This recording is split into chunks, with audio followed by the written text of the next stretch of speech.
सही और गलत का फैसला, आखिर हम ये सीखते कैसे हैं? क्या ये हमें कोई सिखाता है या ये हमारे अंदर धीरे धीरे बनता है? आज हम इसी सफर पर निकलने वाले हैं। एक सफर ये समझने का कि हमारा नैतिक विवेक यानी हमारा मॉरल कॉम्पस आखिर बनता कैसे है। अब जरा इस सवाल पर गौर कीजिए, क्या इसका कोई सीधा साधा जवाब है? शायद नहीं। असल में कोई इस सवाल का जो भी जवाब देगा उससे उसके नैतिक विकास के स्तर का पता चल सकता है। तो चलिए आज इसी की गहराई में उतरते हैं। तो ये जो ढांचा है इसे दिया था लॉरेंस कोहलबर्ग ने। वो जीन पियाजे के काम से काफी इंस्पायर्ड थे। उन्होंने किया क्या?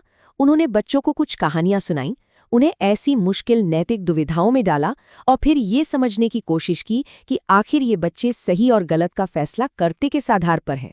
कोहलबर्ग ने इस पूरे नैतिक विकास को 3 मेन लेवल्स में बांटा।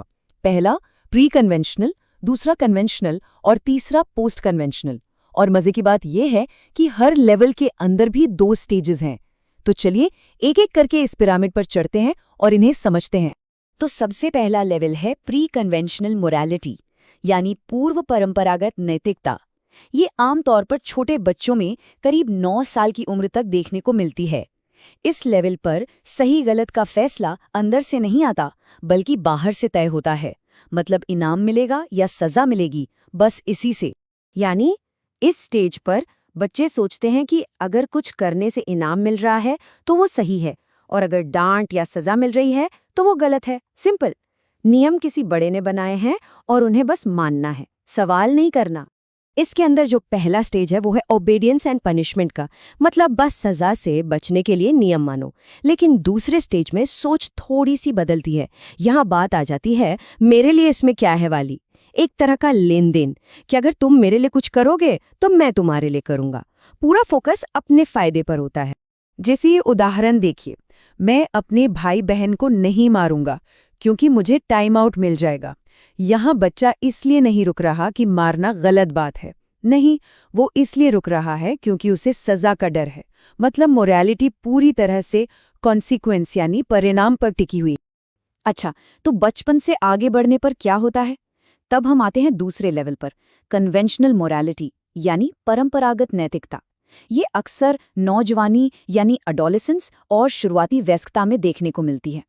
यहीं से हम समाज की नियम कायदों और उम्मीदों को समझना शुरू करते हैं और उन्हें अपनाते भी हैं।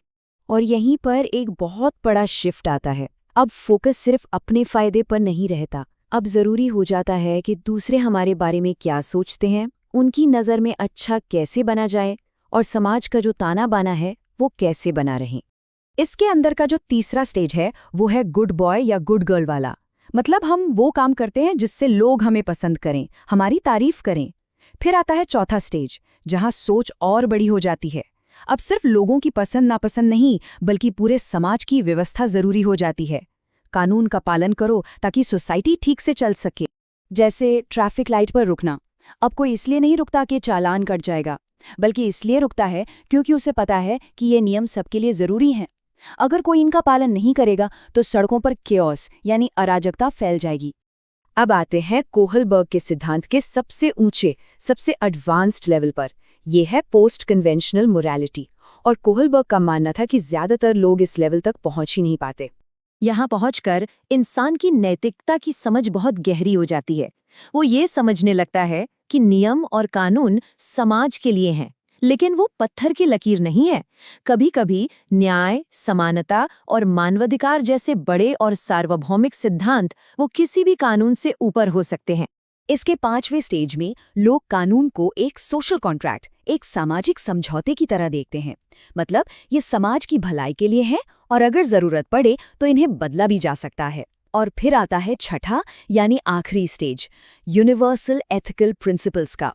यहाँ इंसान अपने अंदर के नैतिक सिद्धांतों को मानता है, जैसे न्याय का सिद्धांत, हर जीवन का अधिकार, और इन सिद्धांतों के लिए वो कभी-कभी कानून के खिलाफ जाने को भी तैयार रहता है।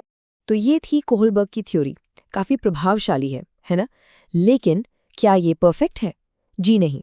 हर थ्योरी की तरह इसकी भी कुछ बड़ी आलोचनाएं हैं और उनके बारे में बात करना भी बहुत जरूरी है। इन आलोचकों में एक बड़ा नाम है कैरल गिलिगन का। उनका सबसे बड़ा पॉइंट ये था कि कोहलबर्ग की पूरी रिसर्च सिर्फ लड़कों और पुरुषों पर थी। और पुरुष अक्सर न्याय, अधिकार और नियमों के चश्मे से दुनिया देखते हैं। गिलिगिन ने कहा कि इस थ्योरी में महिलाओं के नज़रिए को पूरी तरह से इग्नोर कर दिया गया, जो शायद रिश्तों, देखभाल और एम्पैथी को ज़्यादा अहमियत देती हैं।